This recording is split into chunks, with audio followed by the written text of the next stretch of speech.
I have an owner, and he's Superman. My dog's the best, but he's not the greatest with other animals. Even when it's not. Welcome to Now Playing Podcast's review of League of Superpets.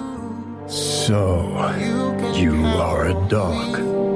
I am the Batman. That's what friends do. Part of the Now Playing DC comic movie series. Batman works alone, except for Robin and Alfred, Commissioner Gordon, my IT crew, whoever Morgan Freeman played. Hosted by Arnie. Aw, aren't you a little ray of sunshine? Stuart. You literally worship the ground that dude walks on. Technically, he flies. And Jakob. None of you are turtles! This explains so much! But be warned, this episode will contain detailed plot spoilers and mildly objectionable language. We'll be fine. We're never fine! Listener discretion is advised. Wake up, buddy. It is walk o'clock. Through the sorrow, you'll be the brightest light this world has ever seen. Whatever we go through, you can count on me, and I'll be there for you. That's what friends do. Today we're discussing DC League of Superpets, starring Dwayne Johnson, Kevin Hart, Kate McKinnon, John Krasinski, Vanessa Bayer, Natasha Lyonne, Diego Luna, Marc Maron, and Keanu Reeves, directed by Jared Stern. This is Arnie, co-host of Now Playing. Happy to be here with my League of Super Podcasters. That would be Stuart. And this is the co-host who always has to limit his podograph to one, or I'd be busy all day. Jakob. Okay, I assumed that this was just some sequel to The Secret Life of Pets. It's a remake. Because Kevin Hart is involved in that Yes. series, apparently, and I just figured this is a way to keep that fresh. But tell me, Jacob, is there precedence in comics for Batman and Superman to have dogs? Yes, and you could think post-World War II era America where Superman, he becomes a family man. That's when you get Supergirl, and you get all these characters around him. One, going back to his Superboy days, you found out that his dad, Jor-El, he was sending different animals around just to make sure that Rockwood would work once Superman Baby was put into it. And one of those was Krypto, but it got off course, and it ended up landing later after Super Baby was a Superboy in his teenage years. And so, yes, Krypto, the Wonder Dog, Supergirl. Man, I wish we had Supergirl in this because there's a horse that's in love with her that she rides around. And yeah, thanks to that, the 50s where comics got very weird because they couldn't be controversial. You had Ace the Bat Hound. He wore a cowl. Like, I was super upset that we didn't get to see Ace wearing a cowl for most of this movie. But yeah, there is in that weird Silver Age where you couldn't have gangsters, you couldn't have real violence in your comics. So yeah, you have pets. Wow, okay. I guess I shouldn't be too surprised. Comics can go there. But were they popular, or was this just sort of something they dug up when trying to think about expanding the DC brand? Because that's what we've been told. DC, unlike Marvel, is not trying to say it all matters. Some of it really doesn't matter, and that's what we're here to talk about today. Yeah, I will say the most popular pet is probably Glick, the space monkey with the Wonder Twins, because of that Super Friends cartoon. Oh, yeah. Gleek. But Ace the Bat Hound, I don't think he really shows up in Batman comics anymore. Every once in a while, they'll have some weird story about Krypto, but comics are too dark and trying to appeal to adults to have pets running around now. That's what I would guess. I knew about them because they were in cartoons when I was a kid. Remember they used to have Superman and Batman cartoons on during Bozo, and they would be like these shorts, these 10, 15-minute shorts. If it wasn't the grand prize game, I wasn't watching Bozo. Yeah, they definitely had ones that had Krypto, and I know I knew about Ace the Bat Hound from somewhere, so it has to have appeared outside of a comic, as I've only read like 3 Batman comics. So those two made it into the mass consciousness. Yeah, if you've read only 3 Batman comics and they're all from like the last 40 years, you probably did not encounter Ace. But is there a growing pig that Wonder Woman owns and a nearsighted turtle for the Flash? They did do, again, it was directed for kids. It was like Tiny Titans, Teen Titans. These are all made for younger people. And they did have some Superpets series where I think Wonder Woman had an octopus and yeah, there's a kangaroo, I think. Yeah, unless they all just have different dogs in their Paw Patrol, as they'll reference here. I don't know. You give a cheetah, I don't know, to the Flash. I don't know what you give Wonder Woman, some exotic bird, I guess. Good luck teaming them up. She made more sense for a horse than Supergirl. And a horse would love Wonder Woman too, I think. But not as much as a pig, apparently. So, yes, already I think you hear the enthusiasm dribbling out of our mouths here. But I will just say this on the front end of things, is that actually some of the stronger entries or the surprise Trojan horse entries in the DC universe have been animated. Sorry, Mask of Phantasm, I don't mean you, but I did like Lego Batman, and I did like Teen Titans Go to the Movies. I do think if you're making something snarky and light, and these people that are involved with this, Jared Stern made Lego Batman, and some of these writers worked on Wreck-It Ralph and Sonic 2. Okay, that's not great, but my point is, it doesn't have to be awful, even though looking at that poster, awful. I don't even think I watched a trailer for this, to be honest. I heard, oh, we're doing this cartoon. I'm like, well, we don't really have to do this, right? But I guess that's what we do because we're completists and they put that DC on it. There you go. It is just proof that if they stamp it with DC, we have to review it no matter what. If it's in theaters, not just a Fathom event, too. But the thing that had me going for this movie was The Rock and Kevin Hart. I mean, those two are kind of like the Corey and Corey of the new millennium. Their voices, though, you're not getting them. Here's the thing, The Rock's super big and buff, and Kevin Hart, he's a little guy, and so, like, in those Jumanji remakes, lots of jokes about that. It's funny. It's the physical comedy. I don't know about them just hearing their voice spitting jokes is going to work. I will say this is the first time that I'm seeing them together, and in fact, the first time I'm watching a Kevin Hart movie. Hobbs and Shaw, you've seen them before. Yeah, if you don't count that cameo on an airplane, and I think Kevin Hart has cameoed in a few movies that I've seen, like apparently he's in 40-Year-Old Virgin.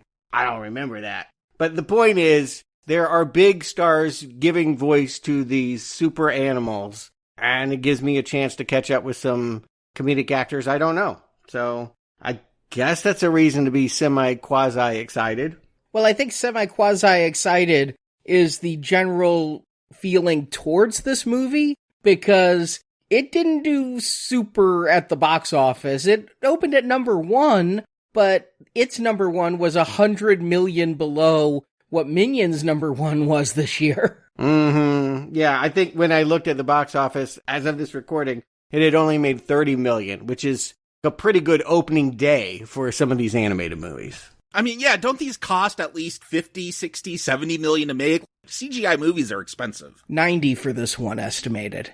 Okay, yeah, they got some big talent on the voices that I'm sure wasn't cheap. And you say you didn't see a trailer, but I think they promoted this a lot. I couldn't escape this trailer. We've done a lot of in-theater movies lately. This trailer's been before all of them. I've seen a lot of TV spots. This thing was put out there. So you got to add a good number of millions for marketing on this. Yeah, I tried to do this movie a favor by saying, when can I go that will have the most people, the most target audience reaction? Saturday morning. Saturday morning. Yep. I'm like, this will be big, right? And there were 3 sets of families, 6 kids total in the whole theater. You know, in a similar boat, I was like, when can I go? Not when can I go that has the most people, but simply when can I go to a theater? And that turned out to be a 5 p.m. showing on a Wednesday evening. Yes, 1 hour before we recorded, I walked out of the theater. Oh no, you've had no time for this complex story to digest and flow out through you. Well, fortunately, I at least didn't have to type up my notes, because as the only person in the theater, I was able to take my notes in Google Docs. Yeah, I went a Tuesday evening, which is not optimal for families. And I think we had more than 6 people, though, Stuart. Mm-hmm. Yeah, again, I wanted specifically kids, because obviously it's made for them. Well, yeah, it was mostly kids. Yeah, but there weren't really kids, and the laughter that I heard was mostly from the adults. I would say that the kids were quiet and relatively well behaved. Maybe they were asleep. I don't know. But they weren't running up and down the aisles. They weren't reacting to the cute dogs on the screen. But I did hear some chuckles from Dad in the Green Lantern shirt or what have you. So, yeah, we can talk about the reaction once we talk about this plot. Arnie, why don't you tell them what happens in League of Super Pets? When Superman came to Earth from Krypton, his spaceship had a stowaway, the puppy Krypto. This dog has all of Superman's powers, and now that Superman has grown up, Krypto, voiced by Dwayne Johnson, helps Superman fight crime. But now that Superman is in love with Lois Lane, Krypto feels jealous of Superman's now shared affections. But soon Krypto becomes Superman's only hope. Lex Luthor's guinea pig Lulu got superpowers from orange kryptonite. Lulu, voiced by Kate McKinnon, uses green kryptonite to capture the Man of Steel, and takes away Krypto's powers by feeding him a bite of green kryptonite. She then plans to help Luthor escape from prison using an army of superpowered guinea pigs. To do this, Lulu first takes out the Justice League successfully. When Lulu got her powers, it also gave powers to 4 other nearby animals. Dog Ace, voiced by Kevin Hart, becomes invulnerable. Pig PB, voiced by Vanessa Bayer, can change her size. Turtle Merton, voiced by Natasha Lyonne, is super fast. And Squirrel Chip, voiced by Diego Luna, can shoot lightning. Krypto offers the animals a home on his farm in Smallville if the pack helps rescue Supes. In their first encounter with the guinea pigs, the disorganized team loses badly. But when Lulu goes to break Lex out of prison, the Superpets come for a rematch. Even Krypto comes, though he has no superpowers. Lulu still gets the upper hand and traps the Superpets in cells and releases Lex. But Lex betrays Lulu, locking her in a cell so he can take sole credit for killing the entire Justice League. Lulu escapes, vowing revenge against Lex. Krypto poops out the kryptonite and gets his powers back, and frees the Superpets while he goes to save Superman and the rest of the Justice League. Lulu sends the Justice League in a rocket, but also causes the crash of a newscopter carrying Lois Lane. Krypto chooses to save the woman his master loves, while the other Superpets rescue the Justice League from the exploding rocket. Defeated, Lulu uses the orange kryptonite to become a kaiju. The Superpets team up with the Justice League, but they still can't stop the rampaging guinea pig. So Krypto flies into the sun to use his power, the Solar Paw Punch, which will kill both him and Lulu when used. But invulnerable Ace jumps between Krypto and the fallout from the punch, saving the Kryptonian dog's life. And Lulu survived as well, but reverted back to a basic guinea pig. And Krypto becomes okay with sharing Superman with Lois, as Clark and Lois get engaged, and each Justice League member adopts a Superpet as credits roll. And as we start, I gotta ask, Krypton is falling, disaster everywhere, and what is Jor-El concerned about? Don't let that puppy get in the escape pod with the kid. I get it. This is space travel. It's based on weight and lots of weird physics that I don't understand, but that dog, what's the life support system like? Can it support 2 lives? I get the concern. Really? I thought it was very strange that they're working so hard to keep that dog on the planet to die. Well, everybody's gonna die. I mean, he was just saving his son, but I am geeking out over how this is a total recreation of the Richard Donner movie in like a what-if scenario. You've got the glowing white suits and the crystal planet, and I'm like, well, maybe that came from the comics. Maybe this isn't just a Richard Donner thing. But then you hear the John Williams score come in. I mean, the design of the spaceship with all those weird spikes, that's straight from the Donner film. And we've got Alfred Molina and Lena Headey here as Kal-El's parents, so we've got some name actors. Instantly, this movie is impressing me with its attention to detail. Okay, I mean, I feel like this is made by sarcastic middle-aged men who grew up on Richard Donner's movie and have already kind of exploited these kinds of things in previous Robot Chicken and Lego Batman movie. I mean, if we're gonna steal stuff, yeah, steal from Donner. That is the best cinematic Superman. Sorry, Snyder fans. Yeah, it makes sense that you would go there for an all generations audience. I think everyone knows that movie, probably, would be my guess. Or at least elements of it. Probably not the kids in your audience, but you don't need to know it, which is the best kind of reference. Right. And so Again, it's begging the question of, like, why didn't they make pods for themselves rather than trying to trap people on the surface? Stuart, go back and watch the other Superman films if you want all that backstory. This is not concerned with that. It just assumes Krypton, it's going too fast to get everyone out of there, and we could just save the baby. Right. We have a baby whose tears are licked away by a cute dog, and then we just forget about all of this. It really is not relevant. We're in present day Metropolis, and we're listening to Queen, You're My Best Friend, and Dog and Man of Steel are flying around fighting crime together. I wouldn't say that opening's unimportant, because otherwise I literally would be sitting here for half the show going, how did a Kryptonian dog get off Krypton? I mean, seriously, you gotta answer that question of why there's a flying impervious dog. I just want to know why they thought it was a good idea before they go flying for the day. Krypto's got to wake up Superman by sitting on his face. I was just disgusted by that. Oh, that's my pug's finishing move. She does that all the time. Really? Oh, this is why I do not have a dog. Oh, God. And it typically works. I would never let that dog on my bed if it sat on my face. Oh, all the time. I could be on the couch anywhere. She owns me. But as they do go about their day, little homage to Action Comics #1, the cover of Superman lifting this car up and this guy running away in fear. They do it with Krypto stopping these bank robbers, and you see a guy like scream and clasp his face and run away. Little homage there. So the point is that this dog is as important, maybe more important than Superman, that Superman wouldn't be who he is as a rescuer if he didn't have Krypto. Yeah, it's kind of like the Robin to his Batman. We see Superman do such iconic things as, oh no, a bridge went out for a train. Straight from the Donner film. Superman can become a train track. Oh no, Superman's not tall enough for the big rip. Krypto will become the other half of the track. The Queen song is perfect for this, too. The best friend, showing them do everything together, showing that Superman isn't Superman without Krypto. Again, I'd go a step beyond that. I've seen Batman fight crime without Robin. This implies that Superman couldn't do it without his dog. I mean, I'd rather have two Supermen than one. He's super strong, so yeah, I guess. I didn't see it as a definitive statement on Superman's usefulness. I mean, he will set most of this movie in captivity while the dog has the adventure. I mean, I do think that's the emphasis. Yeah, which I would expect. I thought, yeah, you follow kind of that Teen Titans Go to the Movies storyline. Mm-hmm. I was actually surprised we got like headshots of Superman and the other superheroes. I thought we were going like Teen Titans Muppet Baby style, where you just see their feet. That's how little promotional material I saw. And then we got John Krasinski here as Superman. I didn't really hear the celebrities in the voices. I had to look it up later. I do find it funny that John Krasinski has small roles now in both Marvel and DC in a very short time of each other, with Doctor Strange in here. But to me, it just was a Superman. The only one who really made an impression on me, I'll get to in a little bit. But by and large, I couldn't tell who the voices were, other than, of course, the two leads. And the conflict, the thing that gets set up here, I think is probably a good one. It's framed in terms of a dog that feels like they're going to be replaced now that Superman is going to get engaged to Lois Lane.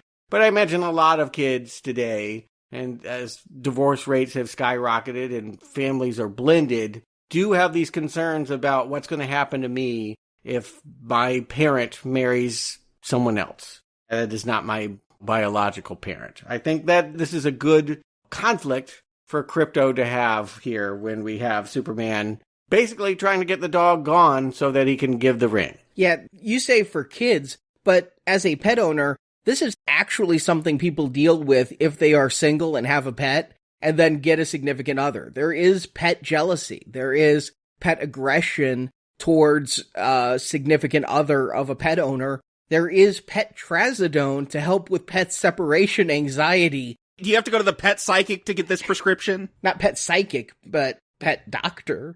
You probably meant psychiatrist. Nope, I meant psychic, because I ain't giving no pet antidepressants.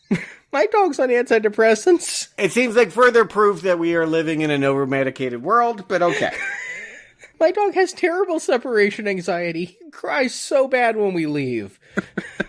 So yeah, I'm viewing this from a pet point of view and thinking this is a good pet story. I'm just confused because, yeah, one of the things Superman does to distract Krypto from Lois, he has this squeaky Bruce, and I'm like, but that's a Batman. He just giving out that secret identity to everyone, calling it Squeaky Bruce. I think it's their name just between each other. It's like they both know his secret identity. Superman's not whispering it. Yeah, and the fact that he's, there's that rivalry between the two, the fact that he's turned his frenemy into a squeak toy that his dog can chew up, is part of the sarcastic humor I would expect from this writing and directing team. Like, that feels Teen Titans worthy. But I was shocked that I think this is the first cartoon I've ever seen that wasn't like Cool World or something to have a reference to premarital sex. Because Superman decides, I'm going to get Krypto a friend, goes to a pet shelter where Krypto is going to meet the other lead of this film, Kevin Hart, Ace. And Ace is going to be escaping the pet shelter and pointing out to Krypto, you're in second place. And he's like, where do you sleep? Oh, in Superman's bed. Unless Lois stays over. I'm like, Lois is staying over? I was kind of surprised by that. I don't know little kids would get it, but I was still surprised at that. Because look, this is for very small children. Here's my reset.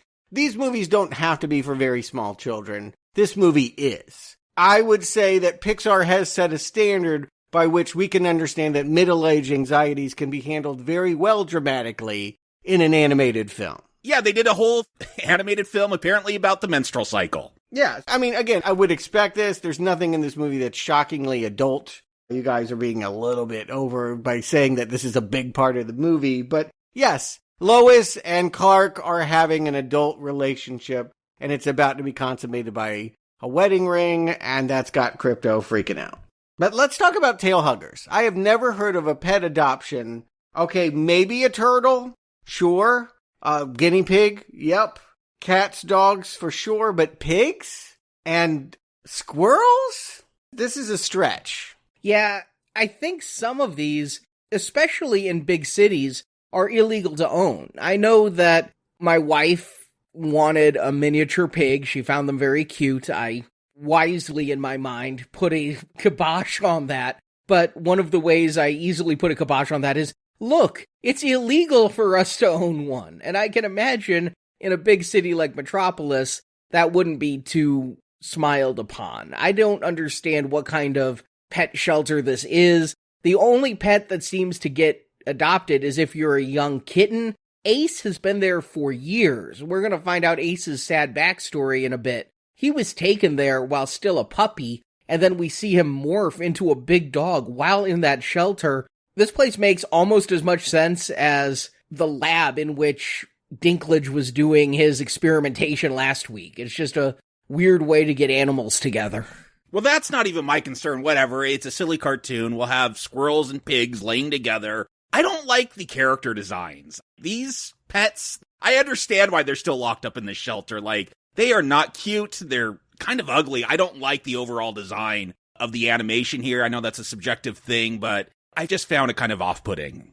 Yeah, I'll second that. I do feel, again, if my reference is Pixar, they do much better anytime they made any animal, really. They find a way to personify it, to anthropomorphize it in a way that you will connect. And here, maybe it is the fact that I don't want to relate to squirrels and pigs and turtles, but it is a little bit of a struggle here at the beginning to realize that Justice League of Animal Kingdom is going to be this crew.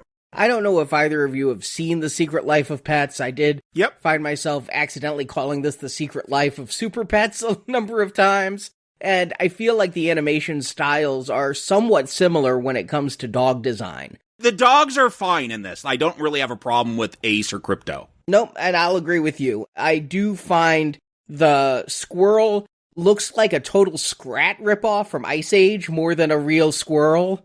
Yes! Oh, it's driving me crazy. And the pig, especially when it gets big, it's a size-changing pig. Its forehead is so weird. I found myself very confused by the dimensions. Like, what is cheek? What is nose? Where is mouth? Yes. Which part is the tasty bacon? I just couldn't keep track on that pig. I would be even simpler with it and just saying, I don't understand the selection of these as your Justice League. I just assumed we wouldn't have to justify all of this. We would just live in a world where animals were in charge and there was a Justice League of Animals. The fact that they have to have this whole adoption agency and this origin story and all of that feels, particularly when we realize that, help me out on this one, Ace has been lying to the others about an animal farm upstate where they're all going to live happily ever after. That is a reference to George Orwell? I don't get it. Yes, that was the one laugh this movie got from me. Animal Farm, that sounds ominous. I'm like, I like a good George Orwell joke. I didn't think it was that. I mean, haven't you ever heard the phrase, this literally happened to me as a kid? Yes. Your dog gets taken away from you, and you're told that they're going to a big farm where they have lots of room to run and other animals to play with. This is a pat lie. So many parents tell their children, including my parents telling me, to the point that saying your dog is going to go off to a farm is a kind way of saying your dog is frickin' dead. And so I took this lie as him believing the kind of lie like parents tell their children. I totally understand that's where he's getting it from, but when PB mentions Animal Farm, that's ominous. Yeah, that's a straight-up George Orwell reference. And Ace is the one that's lying. That's what is bizarre about it. The Ace knows it's not true, but for some reason believes the other ones need to know. In some ways, he has this sort of moral conscience in that he understands better than the others their neurosis and is, I don't know, looking out for them. I don't know. The whole thing. I don't like it. Don't have him in this adoption agency. Don't do it this way. That is what's so bizarre is I think I assumed the same thing you did, Stuart, that we were just going to get a DC League of Super Pets and they were just going to be flying around doing super stuff. Right. I didn't know we were going to get an origin story for something that doesn't even exist. I was so shocked. I'm like, where's Ace's Cal? Why is he not with Batman already? But no, we are getting an origin story for a property that there's no comics for, there's no history for.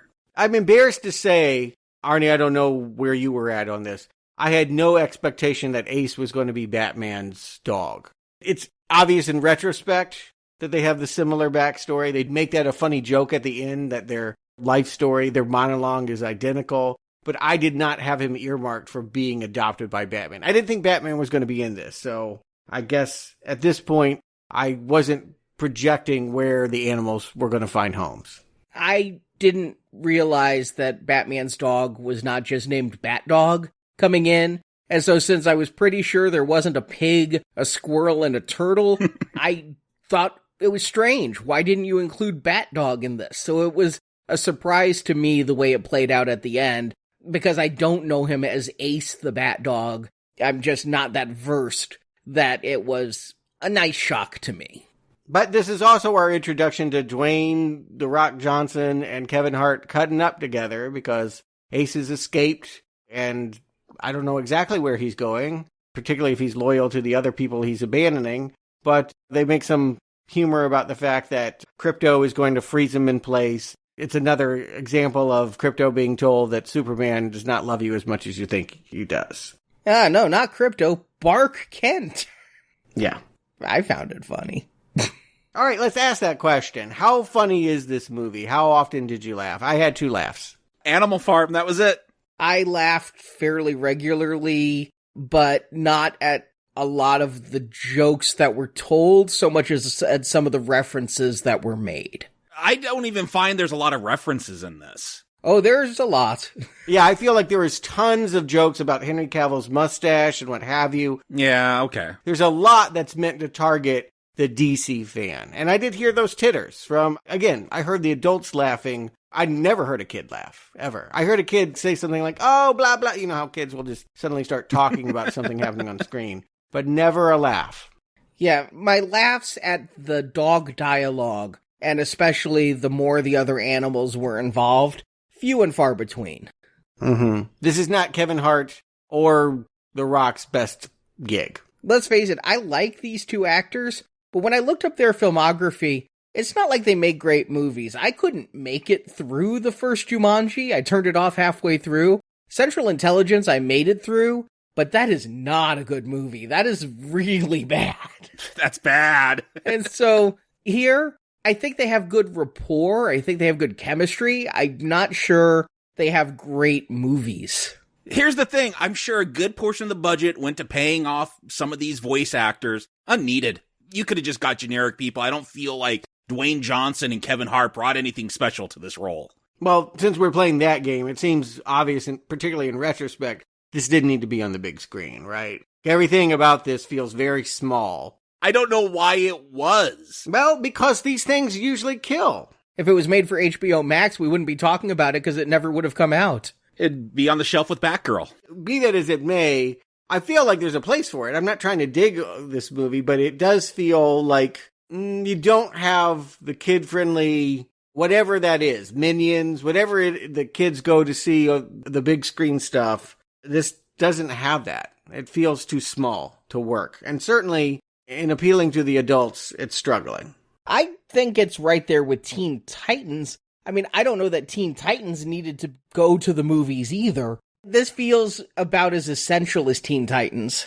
Teen Titans was a lot funnier. Yeah, Teen Titans had a manic energy that I am not feeling in this. I want to go to sleep. Teen Titans made a risk by taking a TV cartoon and putting it on the big screen. I don't know if it was worthwhile or not. They didn't make another one. But yes, it had an established energy that it used on the big screen, whereas this feels kind of limp. And I'm not trying to say the movie's bad. I'm just trying to say that I can feel the disengagement with the few people that are in the audience, with the general, here are our two stars trying to cut it up. You can just kind of feel this is a small affair. I think The Rock himself is pure big screen, but I don't understand what makes the differentiator when it comes to kids' entertainment anyway. I'm just wondering, is this going to be a good DC film? I am shocked how much of it in the beginning doesn't involve the dog when we get Lex Luthor's plot here, that he's pulling down a orange kryptonite asteroid from space. Is there orange kryptonite, Jacob? Oh, there is every color of the rainbow. I didn't laugh, but I'm like, oh, that's a pretty good deep cut when they're like, black kryptonite does this, yellow kryptonite does that. Does purple kryptonite give you vivid dreams? Maybe. I didn't look up what each color does, but that is a known thing. There are so many different colors of kryptonite, and they each have their own powers. And of course, Lex, if you know anything about him, it is the fact that he is felt small in the shadow of Superman, and so what he thinks he's getting is something to give him power, something that will make him as strong as the Man of Steel. He's tested it on a guinea pig that is among the creatures in the Tailhuggers adoption agency, but he doesn't know it will only work on animals. So it's all a disappointment here when, we have the entire Justice League bust out trying to stop this meteorite. It's a hot potato all around the city, and it ends up with Lex not having the strength and getting punched out by Batman, who doesn't even have superpowers. Again, this is where I'm surprised that we get the entire Justice League showing up. And it's weird some of the versions they pick, like Aquaman from the 90s with his missing hand and a spear hook there instead. Yeah. But he definitely had a modern Aquaman hairstyle and vibe, right? Oh, it felt like, very Jason Momoa. Yeah, a combo. I don't know this cyborg design. It's a little more colorful and tricked out than I've ever seen him. And I also didn't know he worked tech support. I was distracted by his half afro that he had, which maybe that was a throwback to the 70s version. I'd have to look up that one. And then Green Lantern shows up, and it's a woman. I had no idea who this was. Jessica Cruz, I guess a recent Green Lantern who got a ring from Earth 3. That's a whole thing. I mean, they make a joke about Earth 1, 2, and 3 when calling the cops. But I was surprised with, I don't know, does it matter or does it not matter? Because this is DC League of Superpets that no one's going to see. I was surprised that they got Jamila Jamil as Wonder Woman. I know her. The Good Place is a really underrated sitcom that has a lot of heart to it. I highly recommend it. And she was in that. She's going to be Titania in She-Hulk. I found it interesting that they race swapped Wonder Woman a little bit. But my favorite in this whole movie is Keanu Reeves' Batman. I could hear the Keanu in the voice. When he said superpowers are overrated and pounded Lex, I did laugh. He's going to get the best joke of the movie in my mind later on. Yeah, I'm just resistant because there's going to be people that want to just be different and go, you know who the best Batman is? Keanu Reeves. No, he's not. I'm stopping that now, internet. Shut it down. Delete the memes. Keanu's fine in this. I didn't realize it was him, I'll say that. I think not dissimilar from Lego Batman. I think the crankiness is on par with Will Arnett's version. I did laugh at the end of this, though, when he just goes, I miss my parents. Yeah, while he's watching Superman and the dog. The dog is licking him all over, and that's what kind of makes the moment awkward.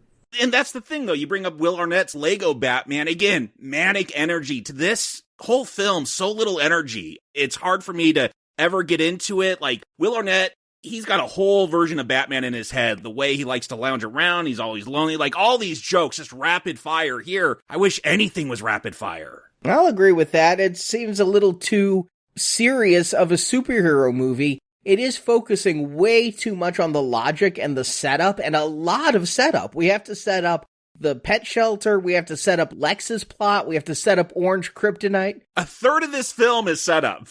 Yeah, and that's normal for an adult film, but if you're going for something a little bit more fast-paced to entertain children, this is a slow build. It is. I agree with that. There's also the whole plot with Lulu, who we kind of skipped over, but she was the guinea pig of Lex, deluded into thinking they were partners when he was just treating her like a guinea pig. So she has spent all of this time in the cage coming up with a plan to lasso that orange kryptonite as it's being thrown back out into space. She'll get a piece, knowing full well that it will give her telekinetic powers, and she can launch a jailbreak. It will only give powers to animals. That was Lex's undoing, that somehow this naked guinea pig, because the blue kryptonite made her lose all her fur, voiced by Kate McKinnon. I know that I'm not always a fan of Kate McKinnon, but she was the best Ghostbuster in 2016, and I think she does a good guinea pig here. I keep wanting to call her a hamster, but she keeps getting pissed off every time she gets called a hamster. Oh, she's got a whole monologue how she's not a hamster. Yeah, you think that's hilarious. I just want to know, what is the line between Homo sapien and other animals? Will a chimp get powers? For like, are they too close to us? I just don't understand how you draw the line at animals, because we're an animal. Humans are animals, but okay, it's a cartoon. Yeah, right. I don't know that people want to get into a spiritual debate over this, but yes, I get it. So the joke is that this unloved creature is going to work so hard to get back to Lex in the same way that Krypto is thinking that he is the one and only for Superman, and finding out on TV night when they usually stay home and watch British baking shows that he's going to go off and propose to Lois. Is it too self-referential to have REM, Clark Kent's listening to I Am Superman? I mean, the Gen Xers in there, the only ones that would get it. I think sometimes it is that movie, and many times it's not. And again, Krypto acts like a dog here. Do dogs like cheese? Oh my god, yes, dogs like cheese. That's what you give dogs pills in, period. If you have to give a dog a pill, you put it in cheese. Or a sliver of kryptonite. But the riskiest joke happens here, right before all of this happens, right before Lulu strikes and takes the powers away of both of them. We see that this dog, furious that it's being sidelined, his bro from Metropo is blowing him off. He has this fantasy that I didn't realize was a fantasy for a second of answering the door and flinging Lois into the ocean. Was that not kind of like a shock moment for you? Lois and Clark banging, no problem for you, but this fantasy, I don't know, this got the biggest laugh out of my wife. She cracked up at this for some reason. Really? Yeah. It was in the trailer, so I didn't really think about it at all.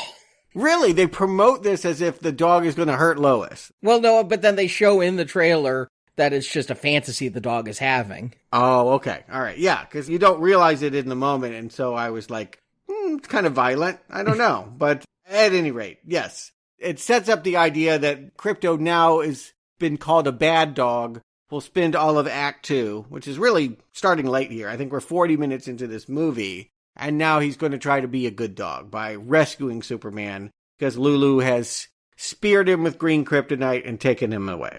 And one of the other funny jokes that I like is when, and it was spoiled in the trailer, but I still found it amusing in the film, is Lulu is giving her villain monologue to Clark Kent, Superman there. And then we just cut to Clark's point of view and the guinea pig is just squeaking and has no idea what's going on. We're going to see these animals talk to each other throughout the movie and speaking English, but I do enjoy it when they cut to the outside point of view and they're just making animal noises. I liked it because it was just helpful to know if humans could understand them or not because they're talking, but Yeah, early on they cut and Krypto's just barking, and then they do this squeaky thing with the guinea pig. So I liked it just on a logistical standpoint because I want to know how much humans can understand them. Did you like when they cut away to why Krypto can't hear? It's because he's blasting Taylor Swift's Bad Blood and downing cartons of Cryer's ice cream. No. A little labored, right? Can we all agree, like, a lot of this humor feels low boil? Again, this was falling into place. This was also in the trailer, so in my own mental map, I knew what he was going to be crying about. I knew he was going to be crying about Superman's affection, and so it was just neither funny nor funny to me. It was, there's the scene. Did you know he'd be hit by a car? I didn't. That was a shock. Yeah, you talked about that in Underdog. You thought it was horrifying. Yeah, you were so shocked in Underdog, and he had superpowers then. This is a dog falling to the ground from the top floor, penthouse, without superpowers, and then being run over. Like, literally limping with a black eye when he finally shows up with the others. This one shocked me. I think I felt like Arnie did during Underdog, because I'm like, ooh, that's kind of rough. It is a little rough. No pun intended, I guess. No pun intended. But I'll tell you a joke that really doesn't work. I like Keith David, but Dog L, why we have to have this whole bit of his collar projecting like Brando in the first Donner movie, a hologram of the dog left on Krypton. Hey, it's helping me get some of the Keith David fix that Nope robbed me of. I was happy to see Keith David get a little bit more. You think this is a better gig for Keith David? Playing the father of the dog in Superpets is better than Nope. In replaying this movie, as I talk through it with you guys, I did laugh out loud. I'm alone in a theater laughing about needing a fast forward button to skip the introduction of the, I have placed all of my memories into that collar. And then later on, when they're fast forwarding or chapter skipping through them, and you get the one of Dog L licking his parts, it's kind of like, okay. I mean, this is already an oddly slowly paced cartoon for me. It is. And this slows it down. Again, if this had the manic energy of most kids' entertainment, joke after joke after joke, I wouldn't mind this 15-second diversion of Dog L jokes, but it kind of just stands out. I'm like, well, can we just move along? Because we're taking a long time to get where we should be. He's supposed to be dispensing the lesson, and I honestly don't get it. I guess I'm just not as smart as a dog, but when he says the problem is you, I still to this moment don't understand why.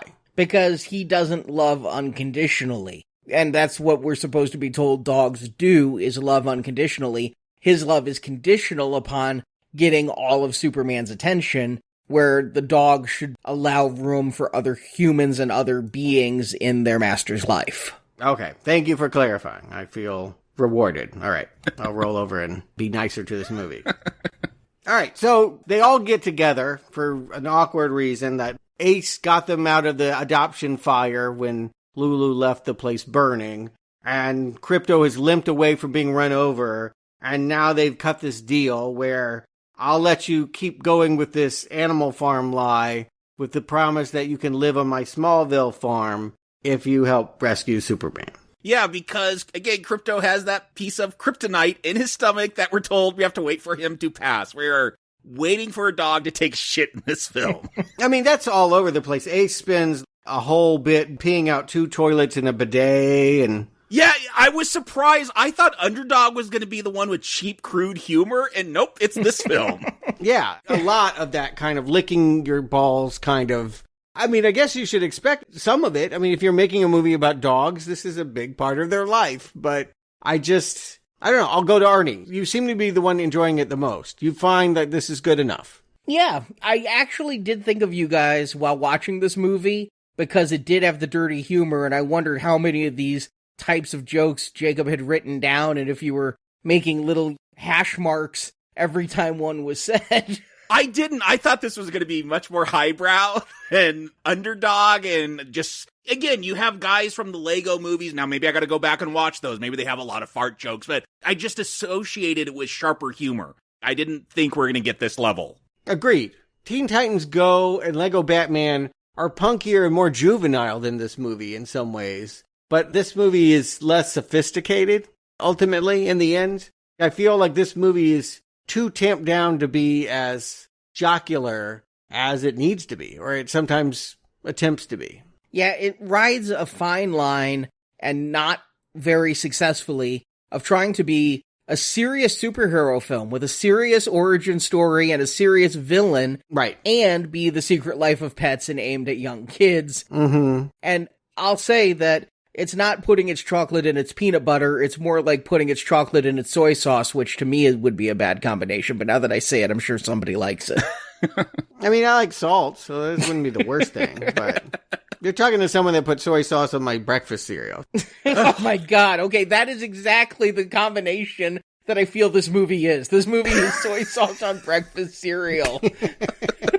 Which at one point in my life I ate, but not anymore. Anyway, so we're about halfway through this movie, and I'm feeling like I'm not hating it and I'm not loving it. It isn't quite good enough at either being cute or being a superhero movie to totally engage. I'm engaged. It is keeping my interest. I'm not loving it. I'm realizing at this point that by the bar you guys set for me, hey, this is better than Underdog, and I've laughed more than Underdog, so I'm obviously midway through the movie, I know this is a green arrow unless it all goes to shit. But I mean, it does. That's how the day is saved, by taking a shit. Yeah, right. There's one thing that really bothered me, and I hate it when movies do this. What is with getting the turtle to drop shit and bleep it?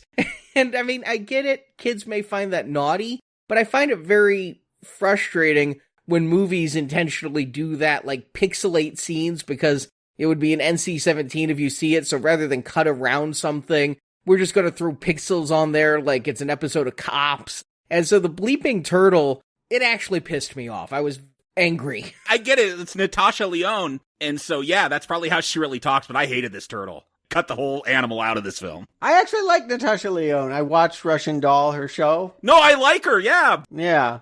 So she was the one voice that I could pick out. I guess I knew Kevin Hart. But it even took me a while to pick out The Rock. I couldn't remember who the dog was going to be. But her, almost instantly, she talks like this throughout that show. And I imagine the swearing wasn't even scripted, and they just decided she's too good. We'll just bleep it rather than have her do a clean take. Or at least that's how it feels to me. That's what I would kind of guess. I think the squirrel is my least favorite animal, but the turtle is the one that feels least integrated with the plot. It's like the super speed never became that important. Mm-hmm. Yeah. And that the jokes of the turtle hitting on things all the time, like this horny...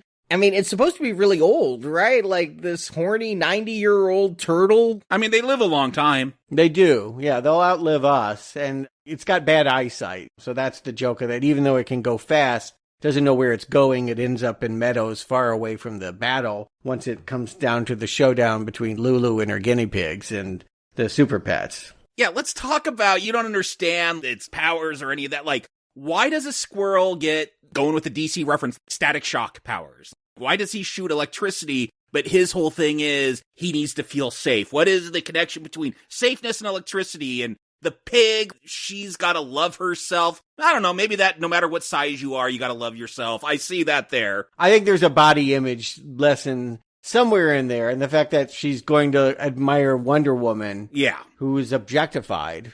I don't know. Wonder Woman and a pig, I'll never understand. I'll never understand why they did it. I think it's about that. I think it's about trying to explore female body issues, but it just, I don't know what this is. It's my least favorite part of the movie. I will say the pig part, I just don't get. I don't like any of these supporting non-dog animals, so just to be honest. I did laugh one time at Vanessa Bayer's bit when she is naming the animals, and there's like Voltarine and Drulo, and taking other superhero names, Baveman.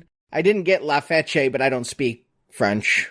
Oh, when they're still trying to find their identity. Yeah, she's a fangirl, essentially. That much I understand. She has the love for superheroes already, and she wants so bad to have an origin story now, and she's the one kind of pushing them into this conflict that they're not ready for. I mean, if the guinea pigs have already taken out Batman and the Justice League, what hope does this crew have?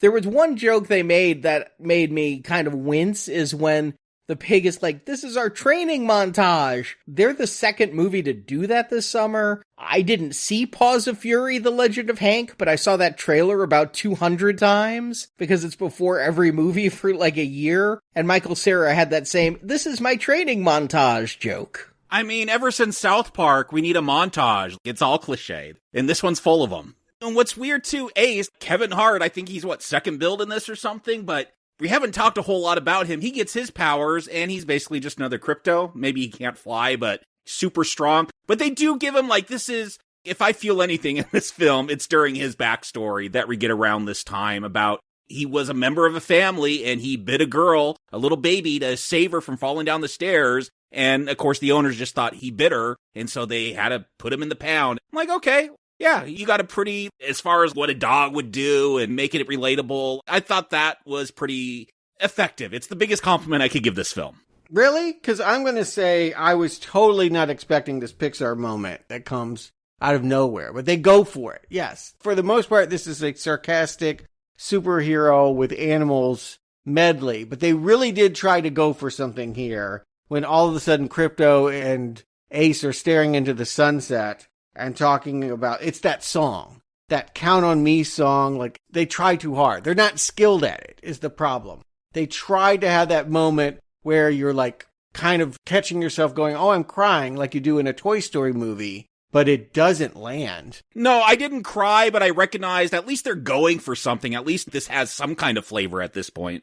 I wasn't proud of myself, but I felt myself well up. It wasn't like Up, where I have to pause the movie and sob uncontrollably. But tears did go down my face when this dog saved this little baby's life. And understandably, the parents didn't realize how bad parents they are. They are terrible parents. They are not watching their toddler who's about to walk down a flight of stairs. There's no baby gate at the top of those stairs. DCFS needs to be called on these parents, but instead the dog who saved the baby's life is taken to the pound. I am sorry. These are terrible people. And I felt so bad for Ace. And then the fact that Ace was a puppy, and you see Ace has spent years locked in that tiny crate. It's not even a kennel run. It's a tiny crate.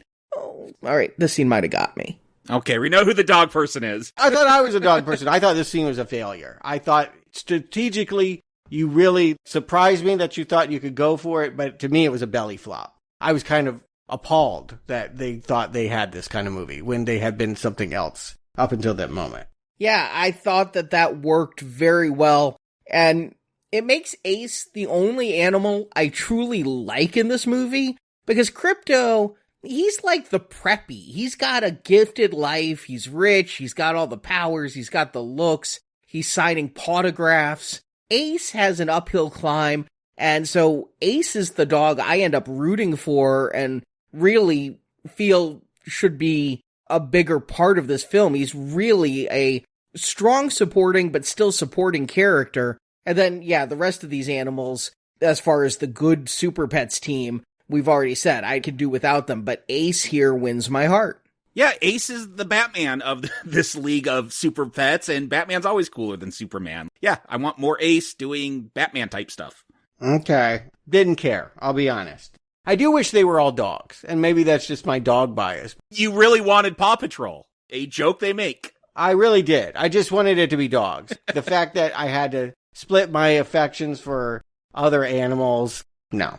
I had that same thought too, though, Stuart. I'm like, this would be easier with all dogs. Again, those are the only good animation designs in this are the dogs. I love squirrels. I owned a squirrel. I hate the squirrel in this thing. Make them dogs.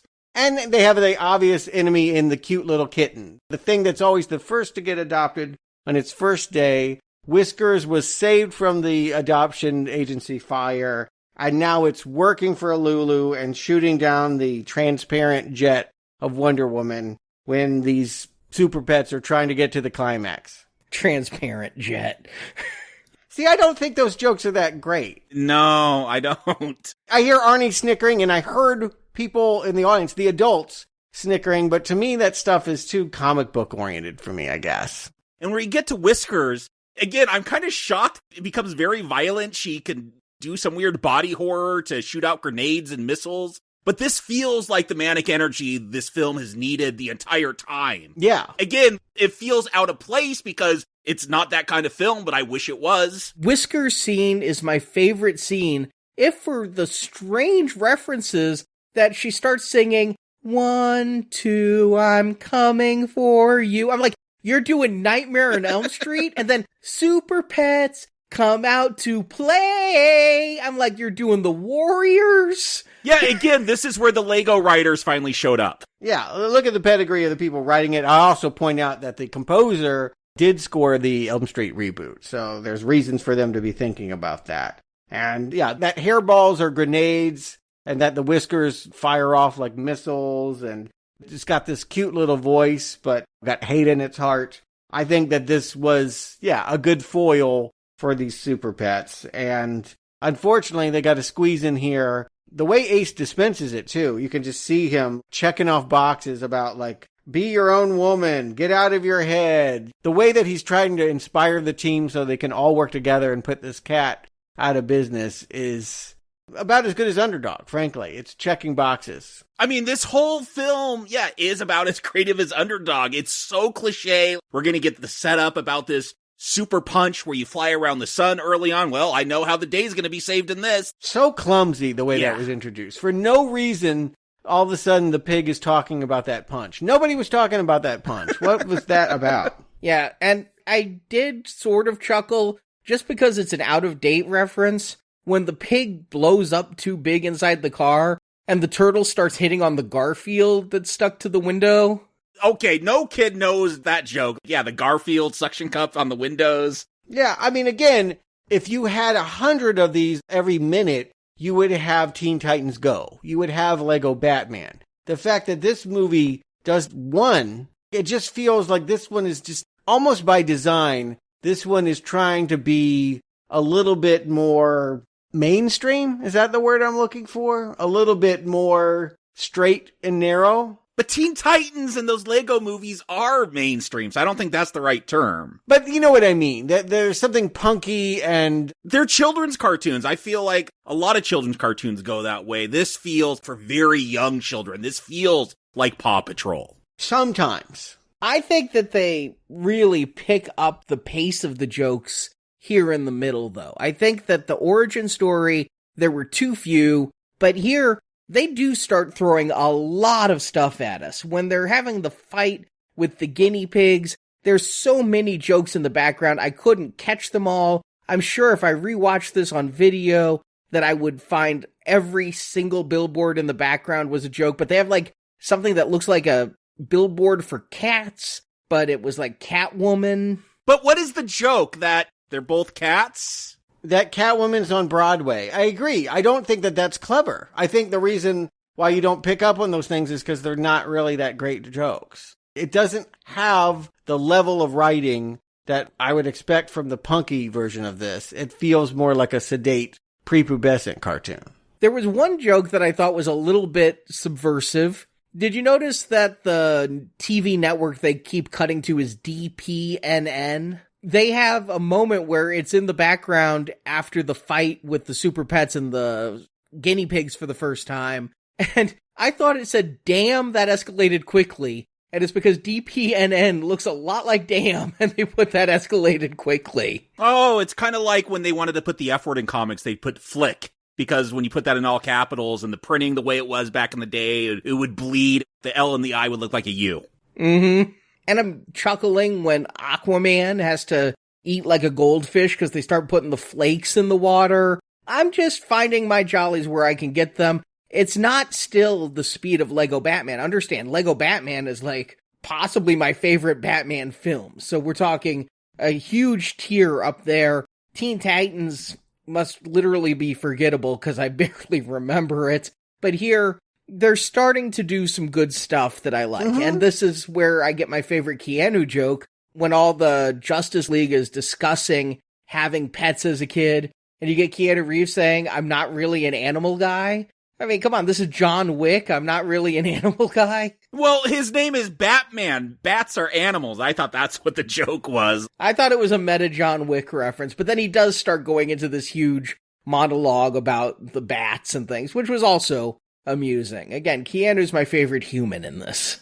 One of the two laughs I had was when he was insisting that Batman works alone, except for Robin, Alfred, Commissioner Gordon, and whoever Morgan Freeman played. Because it's like, oh yeah, that's right. Lucius, yes. Whatever that was, yes. But am I wrong in saying that that could have been bits written for Lego Batman 2? It feels like that characterization is the same, and they just kind of plugged him into this movie because they could see this movie needed that help and that energy. I agree with that. I will just state straight out that this would probably be a strong recommend if it was all about Ace and Batman. Not because I like those characters better in DC, but because I'm liking those characters better in this movie. Mm-hmm. Whiskers was fine, but again, it's paired with this really obnoxious time to learn your life lessons in an instant, and now the pig can control her size, and the raccoon is not afraid to use his lightning, and just real pandering, real badly done there. And this is where I guess we get another life lesson as Lex is able to take all those super pets and throw them in jail. He also punishes Lulu. He does not have a connection, and she gets mistreated by him once again. I guess we're going to get that opposite view of how Superman and Krypto get along. Yeah, in the end, not surprisingly, yes, the guinea pig is just a guinea pig to Lex, and he has some other assistant. Is there some comic book reference for this character, Mercy? Yeah, Mercy Graves. She's just a bad guy that does bad things in DC. I have no idea who Mercy Graves is. I kept writing purple-haired woman in my notes. I didn't even catch her name in here. It didn't feel significant to me, but I figured, Jacob, you would educate us, and you have. I mean, she's not a major thing. Is she a newer character? Because a lot of these lesser characters I'd feel like I would know from at least the animated series in the 90s. Yeah, she's a newer character. At any rate, yes. Lulu doesn't spend too much time because she has these guinea pigs that come and rescue her. Oh, that say Dish Queen, how to go with Lex. Oh, hated it. I wasn't a huge fan of those two guinea pigs, the fire and ice one. You know, there's so many other guinea pigs. I actually laughed out loud at the one that just shoots rainbows and doesn't hurt anybody. And it's this big scene and you're like, what's the rainbow gonna do? Nothing. And then there was one who's like a big muscle person. But they did get Ben Schwartz, who's an actor I like, to do one of these voices. Straight from the set of Sonic. Yeah, the actor you like, you mean the voice of Sonic? What else has he done? Well, I primarily know him from Parks and Rec. Okay. And then I don't really think I know Thomas Middleditch. Middleditch was the star of Silicon Valley, which I liked. But this is where, again, I feel like we have something comparable to the climax of Underdog, where out of nowhere, there's 28 minutes left, and then the Justice League dies. There is a bomb. It's just going to blow them all up. Lulu has it all planned out. And a rocket for some reason. Not just a bomb, but a bomb and a rocket. Yeah, they have to shoot him into space, and then it will blow up when he gets to space for some reason. I guess to give everyone more time. Right. They try to turn it into a joke that billionaires have rockets. You know, Elon Musk, Richard Branson. Not a joke. They're destroying the Earth. Yeah. But anyway, yes. I agree. Again, it's not even that these aren't working. It's that you needed 9,000 more jokes to throw in here to have the levity that they're going for. It just feels underpopulated with energy. The movie's too serious for us not to ask why questions, where if it were just a satire with mile-a-minute joking referencing, then I think we would just sit back and have a good time. This movie is trying to play it too serious. We're actually supposed to care about this plot too much for us just to be laughing and not paying attention.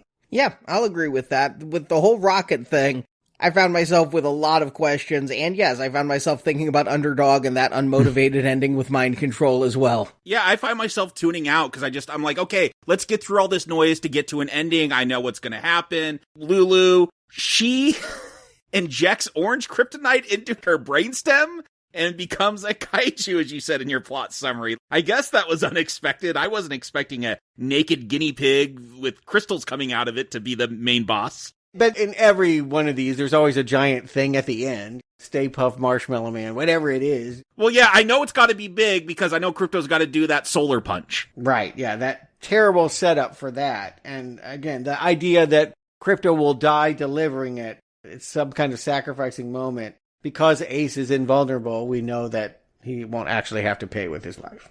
I wasn't sure. some cartoons will go there. They'll kill Bambi's mom. They'll kill Baby with the Secret of the Lost Legends. I did wonder, I'm like, oh, he's going to use that punch. Obviously, he's going to because they set it up. But they said if he uses it, he'll die. Are they going to cheat? Yes. Or are they going to kill him? Yeah, they always cheat. Yes, they are going to cheat badly because all of these life lessons. Again, the Pixar stuff is not good here. Pixar has a great way of making dramatic moments sting with tears and melancholy. And all of these kinds of things are fakes. They're just not working in this movie.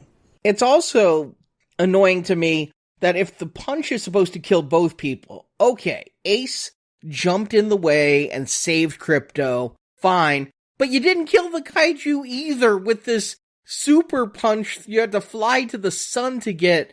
I know, you probably don't want to kill things in a cartoon, but yet these are the stakes you set up. I felt like the guinea pig deserved to die.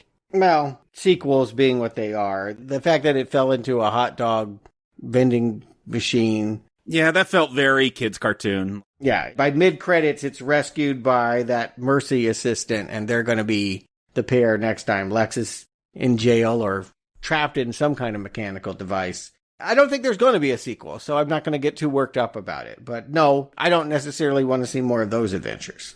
And Jacob, when jumping to the kaiju, you missed the big emotional moment. I mean, the true climax of this film is the moment where Krypto has to choose between saving Superman or saving Lois, because Lulu found a helicopter with Lois on it and is like, make your choice, save your master or the woman he loves. I mean, that is, if you're looking at story arcs, this is the culmination of Krypto's arc. Yeah, I mean, I would expect Krypto to have to do something nice for Lois by the end. That is the storyline. Particularly since he fantasized about throwing her into the ocean. Yeah. So, yes, he has to redeem from that, again, what I would call the darkest moment in this movie. They have to show that he cares about her. But this is all contrived. There's no reason why you can't grab that chopper, set it down, and then fly up to that rocket. But whatever. Was Lois in a chopper because of Donner, too? Like, I feel like Lois gets in a chopper, it's bad news. It didn't occur to me. It didn't feel like a Donner moment. But Lois hasn't been that important in this. But she becomes important to Clark now because Krypto's going to be like, I'm okay with it, and even present Superman with the ring to give to Lois to get engaged. And perhaps the funniest line in the entire movie comes from the turtle when she's like, get a prenup. I mean, I guess. Maybe for the married folk, that's hilarious. I guess. There's truth in that. Yes, for which one? Is it so Lois doesn't take half of the Fortress of Solitude? He owned that property before the marriage. That is not community property. Yeah, they all get adopted here. And the strange one is, because I remember the Green Lantern movie, there were raccoons and squirrels and all of that. There was a squirrel Green Lantern, yeah. Yeah, Chip or whatever. But they're acting like this is love. Consummate, like she's dating him. That was a little weird. I took this as, because every pet was getting adopted, I took it as everybody's loving their new pet. Wonder Woman loves her pig, and Cyborg loves the flag. Yeah, I didn't take it as romantic love. You don't think so? There's a joke earlier where she said she used to date a raccoon. Yeah. Listen, I just don't want to go there. Yeah, agreed. Again, we could do Supergirl and the horse that loves her romantically. And I wonder if these filmmakers, these writers, these directors wouldn't be in firmer, solid ground if they could make more of those jokes. You feel like they tentatively floated many of them and were denied most. And so we get these odd little moments that, as Arnie points out, they're kind of semi-funny, but just don't feel like enough to be really... You wouldn't call this a satire, right? At the end of the day, this is not a superhero satire. No, not at all. I mean, it takes itself too seriously for satire. I mean, I would call Kick-Ass a satire, and it takes itself pretty seriously, especially by the end. And so here, you're definitely too far away from satire. Mm-hmm. But yes, even Batman, who works alone, can find Bat Hound, who will lick his face by the very end of it. And you're right, maybe that would have been a fun movie. That could have been a more interesting take, as if we had actually seen them already established maybe the sequel will be better. I also like that Batman made sure that it was a licensed bat toy that was being chased. I want to see the movie where he takes legal action as Bruce Wayne to sue whoever Clark Kent got that squeaky Bruce from. But he's got a squeaky Clark now. And then when the credits are going, they always try to do something clever in these superhero movies. I found it amusing that, have you guys seen the pet shaming memes online where you take a picture of your dog and you put a sign with it that says, like, I ate my mom's pillow and there's puff all around? I like that they did pet shaming videos. You got Krypto with a sign that says, I sent the neighbor's cat to the Phantom Zone. Is that why people were laughing at that? I couldn't for the life of me understand. But you have to understand, I see about 2 memes a year. I didn't see those memes. I never see memes. Well, this one's pretty dated. I think this was a big thing like 5 to 8 years ago. Which is 30 in meme years. It took me a second to realize what they were doing. Mm-hmm, but keep in mind, I've only seen 16 memes in the last 8 years. There's more than 16 memes made like a second, Stuart. You're missing out on a lot. I do.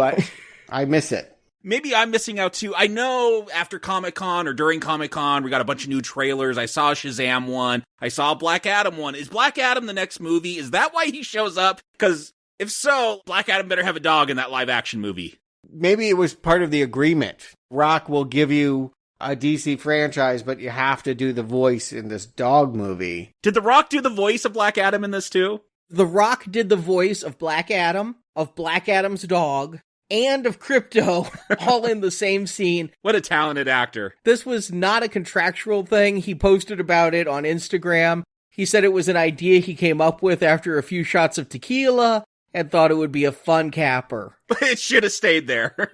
And it's not a direct tie-in to Black Adam. The Rock has been very open that he's excited to be Black Adam and he wants to take on Superman. He wants to go toe-to-toe with Henry Cavill. And so this was a way of The Rock kind of getting his Superman moment as well as getting his own Anubis super pet. But no, there will not be Anubis, as far as I know, in the Black Adam movie.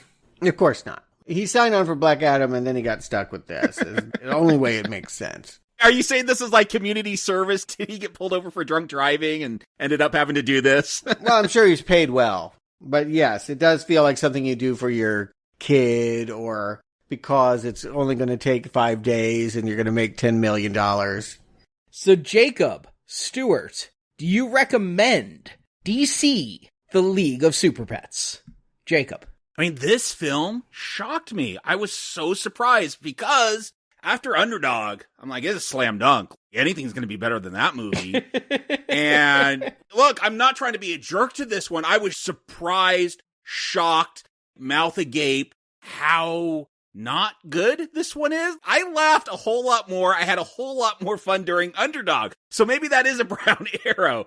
You laughed at Underdog, not with it. Yes, I was laughing at it. This one, I chuckled at George Orwell reference. That was it. Animal Farm. That got me. And the rest of this just kind of confused me. Like, this is made for very small children. Because where are the 100-mile-an-hour jokes for the kids on the sugar rush? When I take my girls to see Teen Titans go to the movies or go see The Secret Life of Pets. Yeah, lots of jokes being thrown out. They're not always funny. Lego Batman, it's hard for me to get through that whole thing because it is just so manic and so high energy, but at least there's a constant source of input coming into me to process. This one was hard to stay awake during. Put the dog to sleep. It wasn't going to put me to sleep. There's not enough jokes for it to be entertaining, I think, for anyone over 7 or 8 and up. You gotta really love either Pets or DC to want to see this as an adult. I'll just put it that way. Again, usually my standard, if you're stuck babysitting, this would be hard because the child's got to be under 7 to get through this one. It's a real sleeper, and not as a sleeper hit where it's going to become a big thing later on. It's just a lack of jokes, lack of just really anything interesting, ugly animation that I didn't want to get into. If I had to sit down with my girls, we were going to watch a cartoon that's not anime, because they love anime, but anything else you hear about cartoons, they associate, oh, that's when we were kids. But I think if I put on The Secret Life of Pets, or if there are a few, from their childhood that I could put on and they'd be into still, not this one. This is for very small babies. So if you have a very small baby, that you want to put something on the TV, sure, but I can't recommend this. It's a film that's not offensive and will pass 100 minutes, but that's about the biggest compliment I could give. Not recommend. Stuart. Yeah, it's neither mongrel nor purebred. And it should be one or the other, is what I would argue. Underdog was a real dog, and I could laugh at it. And this is professional. There's nothing really to mock here. They did their job. They made this hook'em about a league of super pets that they set up the plot. They put something together. It's professional enough that you won't resent as an adult having to watch flying talking dogs in the same way that Underdog was just such a travesty. But yeah, it's not Pixar. That's for sure. We know how good this stuff can be. We know how this kind of animation can bring real tears. And when they try here, I feel like that's the movie at its weakest. They shouldn't have. In the end, they should have gone for the bratty Teen Titan Lego Batman vibe. That would have made it a lot more fun and funny. Because it isn't enough of that, and because it is too much of a superhero movie, you really have this kind of dull, a dog that does no tricks. It's a dog. I like dogs, but I'm not going to give this one a pass. It's a mild not recommend. And I've already said, this is better than Underdog. I gave Underdog a pass. I was giving this a pass. And understand the bar by which I'm setting, in that this is an affable movie that kept me engaged, and I chuckled quite a few times, but I also found myself not liking large chunks of the movie. A large portion of the characters in the movie actively turned me off. And the pacing of this movie, it almost threatened to lose me by the time the plot kicked in. 40 minutes? You stuck with it for 40 minutes? Yeah. I mean, I was in a theater. I had no choice. Yeah, but mentally, I was out by that point. That's so crucial, too. We all had to sit there on a big screen and fully give ourselves to this. And that first 40 minutes, it was hard to do it, and I wasn't sure if I was going to or not, but it did pick up once the plot kicked in. The less there were humans, other than Keanu, the better the movie was.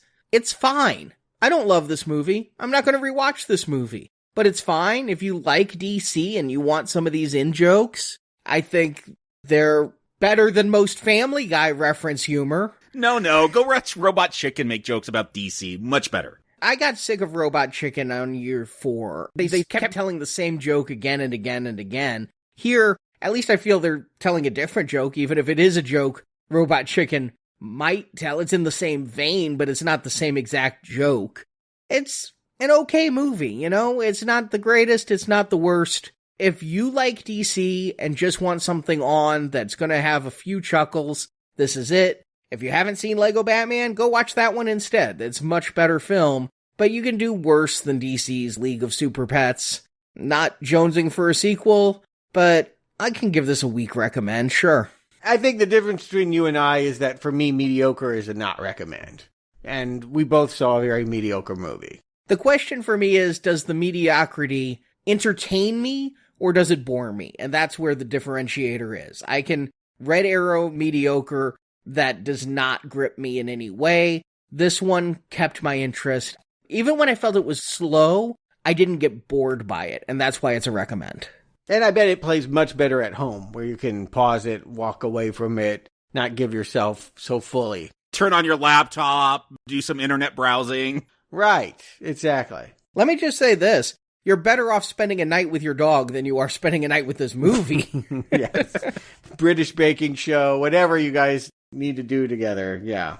Just hug your dog and make sure you put up a baby gate so that your dog doesn't get blamed for your bad parentage. I would say hug your porcupine rather than watch this film. Yes, any pet, hug them. Well, I don't think there'll be a sequel. I think we can let this one go. But we have more sequels in our future. Starting next week. We're actually a little behind on this, but they've made a 5th Predator movie. It's been out on Hulu, and we're ready to review it next Tuesday. I pray that it's at least better than the last couple.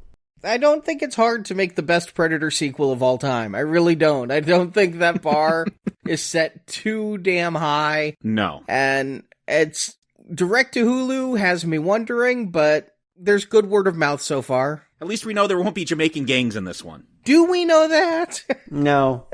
Unless they rewrite American history, maybe. Which has been done. They're putting predators in it, so it's already alt history. Is it, though? I'm a little bit encouraged that it's being made by the guy that made the best Cloverfield movie, so 10 Cloverfield Lane. That's a reason to have some hope that it could be better than you'd think a directed Hulu movie to be. So we will find out with that next week. And thank you for joining us.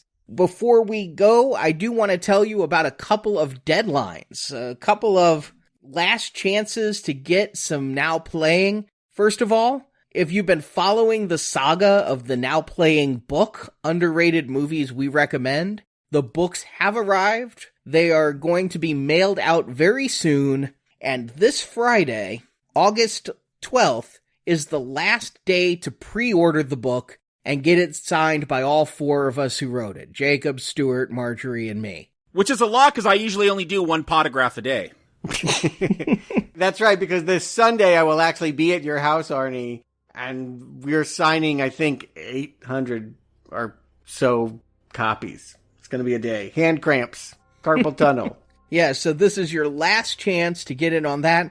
It's also the 12th is the last chance to hear our spring-summer 2022 donation drives. That is going to be going into the vault. The price for individual episodes on Podbean goes up, and we will no longer be offering the bundles we're currently offering of reviews of the Twilight films, the Harry Potter films, the Tom Cruise retrospective, including Maverick, the Lord of the Rings films, the Jurassic Park films. All of that is going to no longer be available this Friday. So you can head to nowplayingpodcast.com/book to pre-order that book and be one of the last people to get it signed.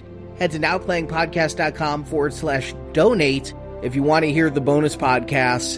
And thank you for your support of our show. And Jakob, Stuart, thank you for joining me. And until next time, good talk, pound it out.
Started this with one best friend to save, and now I have 4 more. Aw, he means us.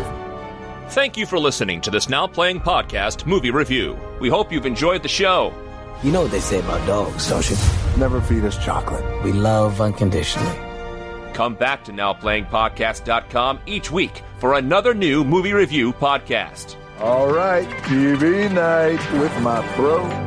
And in the NowPlayingPodcast.com archives, you can find reviews of other comic book films, such as Batman, Superman, Spider-Man, The Avengers, X-Men, The Punisher, and Fantastic Four. If it isn't the Justice League. You can also listen to our reviews of other movie series, including The Fast and the Furious, Mission Impossible, Star Trek, Terminator, Predator, and many more. Find hundreds of movie review podcasts at NowPlayingPodcast.com. Don't you want to get adopted and feel the warm embrace of a middle-aged person who lives alone? Support from listeners like you keeps Now Playing Podcast on the air. My best friend is in danger, and you have to help me. You can donate directly by tapping the support button at NowPlayingPodcast.com. What is taking my honor so long? And you can join our Podbean crowdfunding campaign for early access to new episodes, exclusive reviews, and bonus reviews available for a one-time contribution. Well, we're just a bunch of shelter pets. Now Playing is edited by Santiago and Arnie. Maybe I should let him sleep. Okay. Now playing credit narration by Brock. Sorry, you were saying something? Now playing is not affiliated with DC Comics or Warner Brothers Pictures. DC Comics and all that the DC Universe contains are copyright and trademark Warner Brothers Entertainment, and no infringement is intended. Excellent shielding. That seemed incredibly painful. The opinions expressed on Now Playing are those of the individual hosts and may not reflect the opinion of Venganza Media Incorporated. Of course, the Federation of X's. Not to be trusted. Now Playing is a Venganza Media production, copyright 2022. All rights reserved, and no part of this show may be reproduced, repurposed, or redistributed without the written permission of Venganza Media Incorporated. You win this round, lettuce.